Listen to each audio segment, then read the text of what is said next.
Government ఉద్యోగాలు software ఉద్యోగాలలో మనం గమనించాల్సింది ఏంటంటే నెంబర్ ఆఫ్ జాబ్స్ ఎన్ని ఉంటాయి.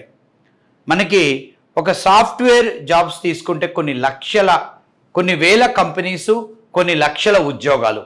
మనకి గవర్నమెంట్ సైడ్ చూసుకుంటే మనకి కొన్ని వందల ఉద్యోగాలు. అంటే ఒక స్టేట్ గవర్నమెంటు ఒక నోటిఫికేషన్ ఇచ్చిందంటే ఫర్ ఎగ్జాంపుల్ గ్రూప్ 2, గ్రూప్ 3 అంటే ఒక 20,000 ఉద్యోగాలు ఉంటాయి. ఈ 20,000 ఉద్యోగాలకి 20 లక్షల మంది రాస్తారు. ఈ 20 లక్షల మంది ఇది ఒక పెద్ద ప్రాసెస్. ఈ నోటిఫికేషన్స్ కూడా మనకి రెగ్యులర్గా పడవు. ఎవ్రీ 4 ఇయర్స్కి 5 ఇయర్స్కి, అంటే ఎలక్షన్ బిఫోర్, ఎలక్షన్ ఆఫ్టర్.